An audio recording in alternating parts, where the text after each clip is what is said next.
안녕하세요. 목소리 들리시죠? 네, 잘 들립니다. 네, 반갑습니다. 예, 소개를 아주 잘해 주셔서 감사드리고요.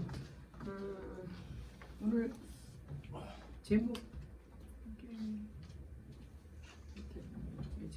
제목과 생성형 AI가 워낙에 요즘에 인공지능도 얘기하지만 특히 이 얘기를 많이 해요.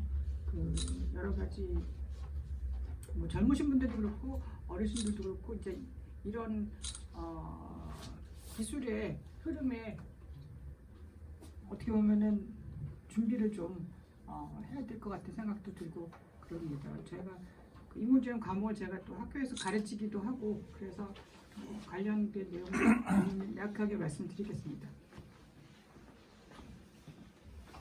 경력은 다 말씀하셔갖고 제가 스킵하도록 하겠고요.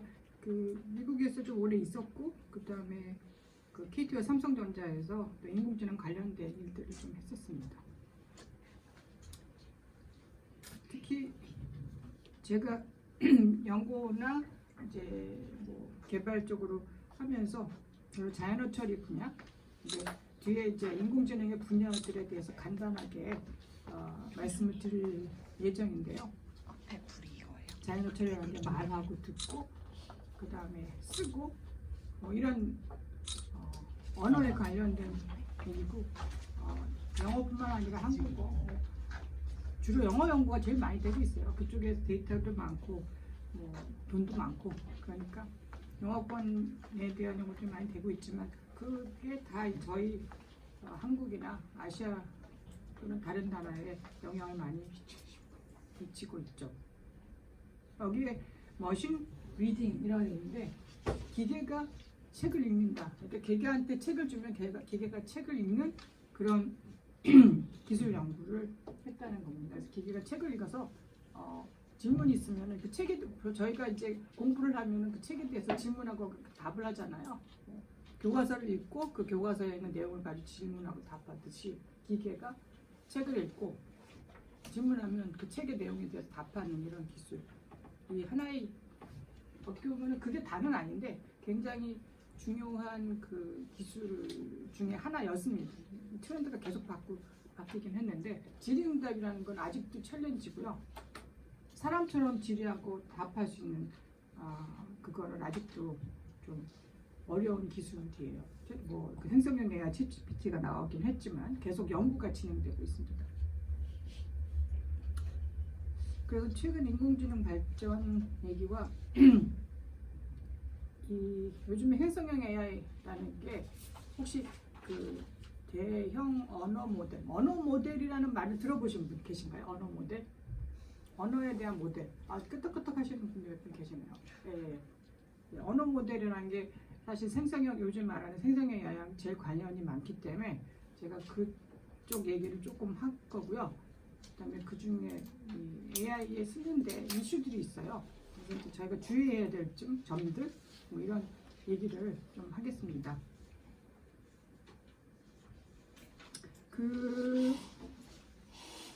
인공지능 역사는 아까 말씀하셨는데 제가 50년 이상이라고 말씀드렸는데 50년 셀러브레이션을 한 지가 벌써 제가 찾아봤더니 18년이 됐더라고요. 그럼 이제 68년이 된 거죠. 50년 셀러브레이션을 한 기억이 나는데 어제 같은데 벌써 18년이 지났더라고요.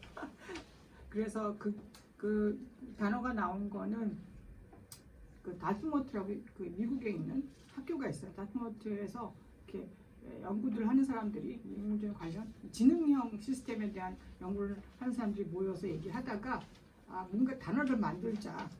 그게 1956년에 있던 일인데 그러다가 그러면 이게 인텔리전스인데 인위적으로 만들어주니까 컴퓨터를 만드는 AI, Artificial Intelligence라고 하자고 해서 그 당시에 말을 쓰기 시작했는데 이제 지금은 많이 파급이 됐죠. 저도 사이드 얘기로 제가 인공지능을 이제 박사학위로 받았는데 인공지능 학위 분야에 근데 제 선배들은 다 인공지능 하지 말라고 했었어요. 왜냐하면 해봤자 취지가 안 된다. 그래서 그때 이제 컴퓨터 학과에는 있었으니까 뭐 통신을 하라. 통신에 그때 취직이 잘 되니까 통신을 하라. 뭐 이런 선배들이 많았는데 저는 약간 인간의 지능과 관련된 거를 좀 더 많이 해보고 싶어가지고 계속해서 그 전공을 그냥 했죠.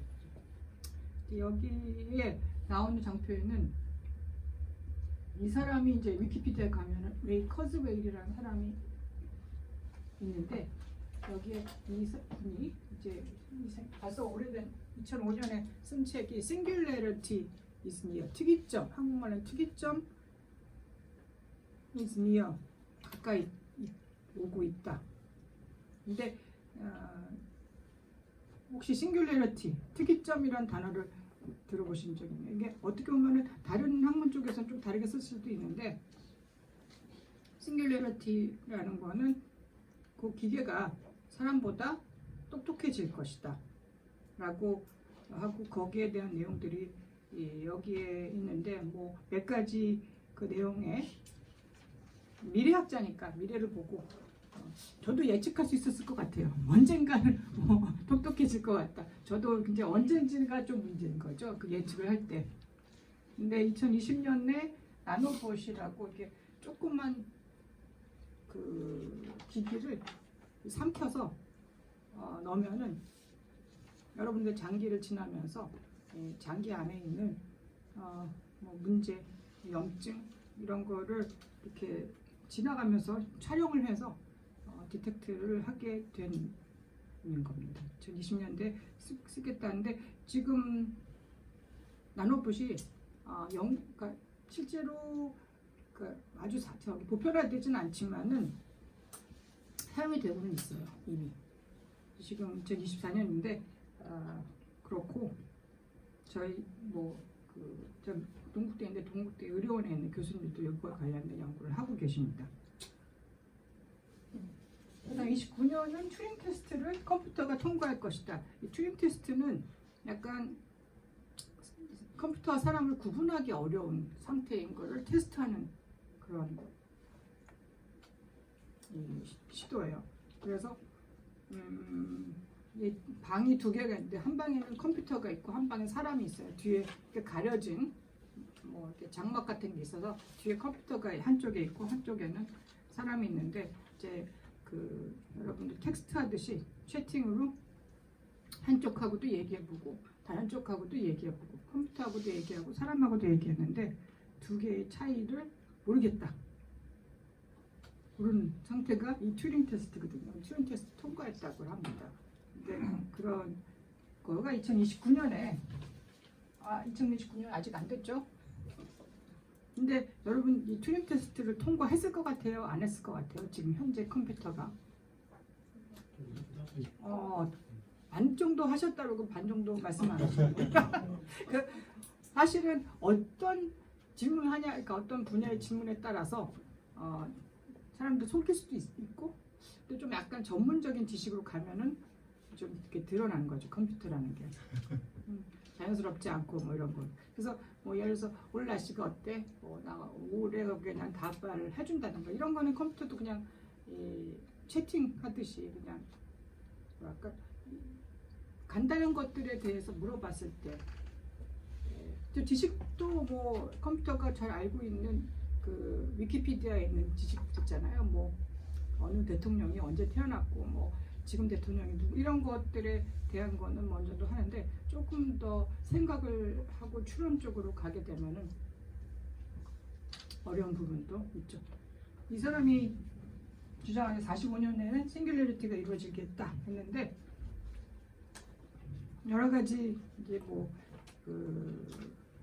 친구들이 갑자기 그것도 2020년대에 들면서 이 똑똑한 컴퓨터들이 똑똑한 소프트웨어들이 나타나기 시작하고 있습니다. 여러분들이 들으셨을 만한 챗GPT 같은 것들이죠.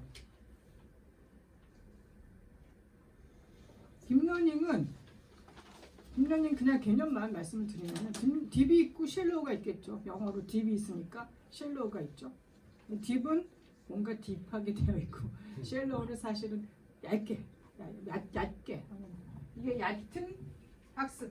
이전에도 머신러닝이 있었고 학습하는 거. 왜냐하면 기본적으로 인공지능은 추론을 할 수 있고 학습을 할 수 있고 말하고 듣고 이런 게 사람처럼 뭔가를 해야 되니까 그런 건데, 근데 학습하는 거는 다 있었었어요. 아까 제가 거의 70년대는 인공지능이라고 말씀드렸잖아요. 68년대. 근데 인공지능에서 이런 거 연구를 많이 했죠. 근데 최근은 아니고요. 이미 80년대부터 이런 신경망 구조에 대해서 이렇게 이 레이어를 쌓을 수 있는 방법론에 대해서는 연구를 시작했는데, 이게 최근에 뭐가 일어났냐면은 이렇게 된 구조를 효율적으로 학습할 수 있는 알고리즘들이 나오기 시작했어요. 그러니까 이 모델들, 그러니까 이렇게 두 구조는 다 옛날부터 생각하고 있었지만 이 구조를 효율적으로 뭔가 효율적이지 않으면 저희가 실용을 할 수가 없잖아요. 이론적으로만 있는 걸 가지고 우리가 어떻게 실생활에 쓸 수 있겠습니까? 근데 이거 효율적으로 학습할 수 있는 방법들이 생기면서 그 단어들이 나오기 보편화가 된 거죠. 제가 한국에 온 지 10년 됐다고 말씀드렸는데 한 5년 전부터 갑자기 전혀 없던 인공지능 단어가 갑자기 뭐 뉴스에서 나오기 시작하고, 알파고 이후로 더 막 그렇죠. 그래서 저도 사실 놀란 상황인데, 그 전에는 사실 컴퓨팅 하는 사람들도 별로 관심을 안 가졌던 분야였거든요. 아무튼 딥이라는 거는 실제로 구조가 딥하고 그거를 학습할 수 있는 알고리즘들이, 방법들이 생겼기 때문에 최근에 관심을 더 갖게 된 것 같습니다. 그래서 이 딥러닝 시대와 비포 앤 애프터가 있는데, 여기 모던 AI라고 해요. 근데 AI. 그리고 이전 거는 올드 AI. 약간 그런 말도 해요. 굿 올드 AI. 근데 이 CNN이 딥러닝, 여기 다 딥러닝 기반이거든요. 여기부터. 아까 말씀드린, 그래서 제가 이제 딥러닝 말씀을 좀 드렸는데요. 2012년부터 CNN이 이게 학습할 수 있는 알고리즘이 나오기 시작한 때가 이때부터이고, 여러분이 아시는 알파고 2016년, 또 이 생성형 AI의 기본이 되는 기술이 여기에 좀 생소한 단어인데 트랜스포머라는 그런 구조가 나왔어요. 이게 2017년인데 이게 완전히, 그러니까 이 딥러닝 때 한번 많이 이 알고리즘 나올 때 많이 바뀌었고, 얘가 나오면서 또 생성형 AI가 어떻게 하면은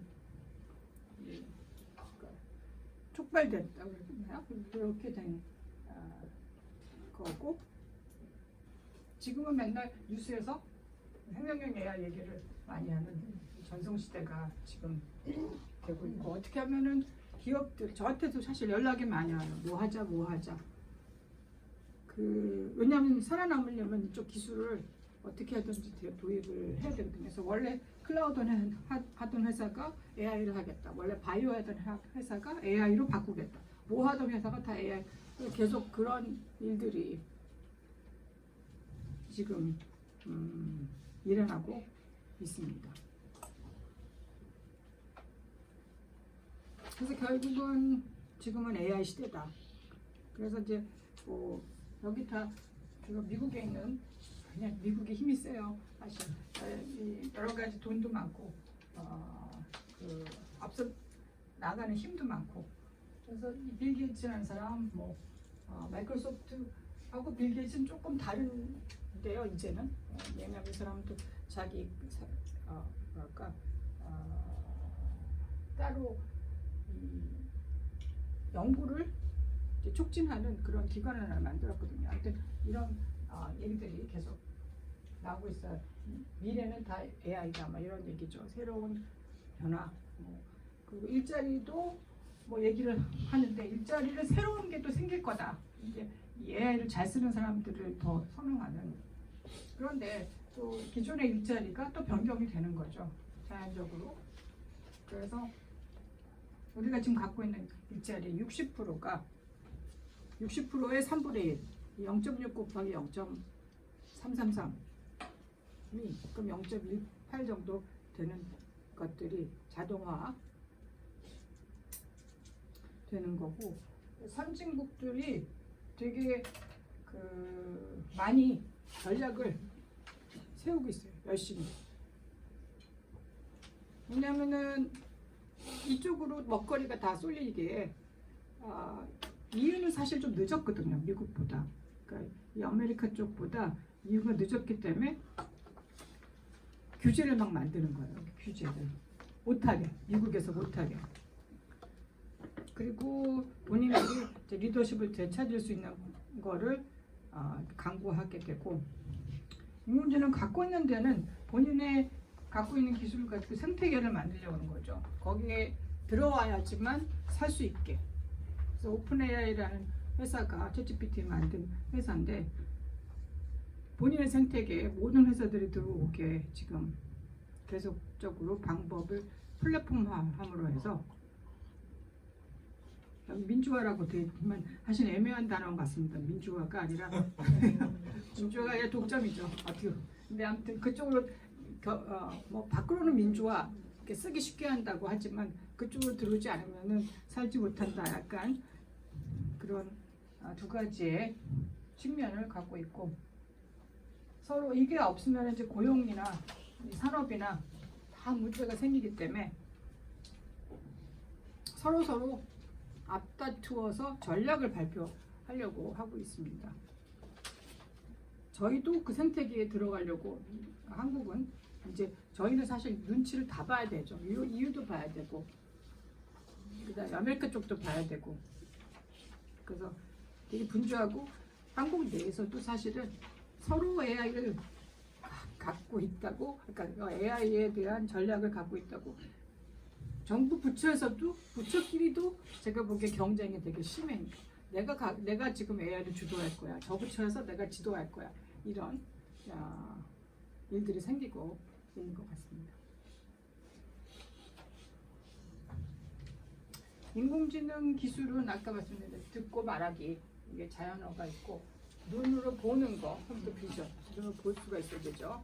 그다음에 그러니까 지식을 가지고 뭐 어떤 일이 일어날지 예측도 하고, 지식을 가지고 내가 뭘 해야 될지 결정도 하고, 이런 지식 추론 분야가 있고요.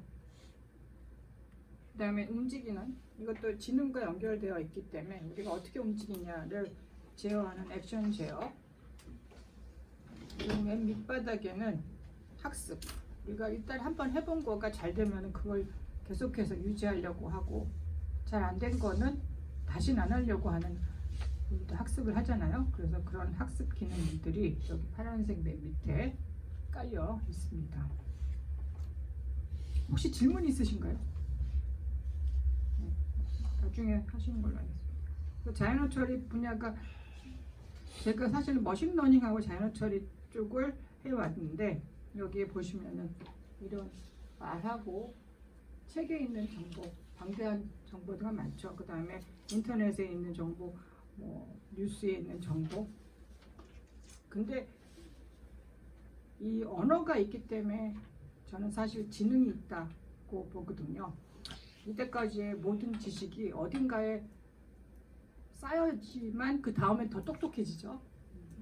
근데 그 지식들은 어떻게 표현이 됩니까? 우리 다 책이나 문서나 옛날에 있던, 옛날 사람들이 생각했던 것까지 우리는 다 커버를 할 수가 있어요. 점점 똑똑해지고 있는데, 그래서 자연어 처리가 제일 어려워요. 제일 지능이 필요하기 때문에 눈으로 보고 시각적인 처리는 사실 사람보다 치타나 어떻게 보면 그 감각적인 지능이기 때문에, 원래 다른 동물들도 잘하긴 하지만 언어 부분은 굉장히 지능과 연결되어 있다고 봅니다. 질문 네. 해도 됩니다. 기계어하고 자연어하고 차이가 뭐죠? 기계어는 프로그래밍 하는 언어죠. 예를 들어 자바, 뭐 파이썬 이런 것들이고 자연어는 제가 지금 말씀드리는 게 자연어. 근데 기계로 된 거는 되게 형식적으로 되어 있고요. 딱 틀에 맞췄지만 저는 말하는 거 마음대로 할 수 있죠. 뭐 이상한 단어도 중간에 껴서 낄 수 있고.